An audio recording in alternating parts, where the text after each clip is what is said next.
floor, and they had laughed hysterically every time the van went round a corner and they were sent flying into each other. It already seems a lifetime ago. "No, I'm not leaving," she says, shaking her head. "Don't you care what you've done?" Before he can answer, she feels the whisper of warm breath on the back of her neck and hears Ross's voice in her ear. "Do as he says," he mutters. "Don't get yourself hurt."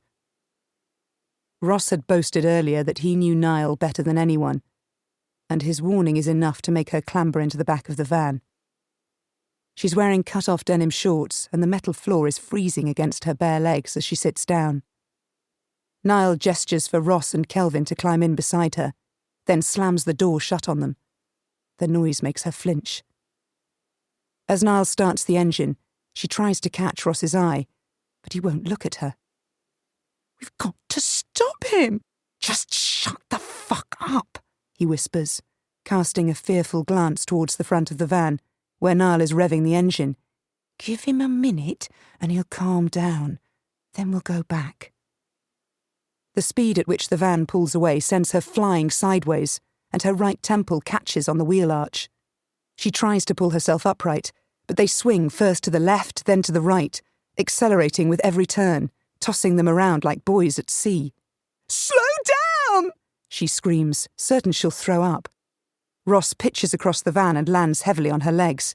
He too yells at Niall to slow down, but the response from the driver's seat is to go even faster.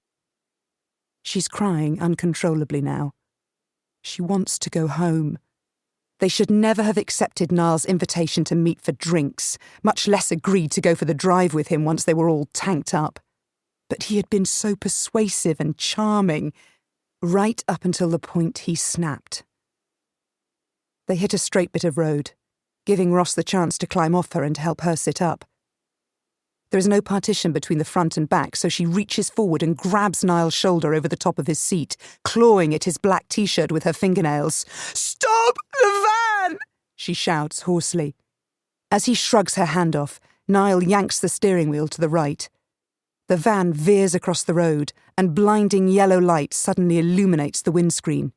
She falls backwards, dazzled. A second later, the high-pitched squeal of tyres burning against tarmac fills the van, immediately followed by an almighty bang. The impact is violent and crushing, and the next thing she knows, their vehicle is rolling over and over. Pain slams through her body as she bounces off the ceiling and off the sides, and within seconds she loses track of which way is up. Her face crunches into metal, and she screams in agony as she's blinded by blood pouring down her forehead. Somewhere nearby, Kelvin is screaming too. Then just as suddenly, the rolling stops. She lands awkwardly and heavily, the bones in her lower legs splintering as easily as glass. She tries to cry out, but shock has robbed her of speech. The pain is unlike anything she has ever experienced. Her body feels like it's been ripped in two.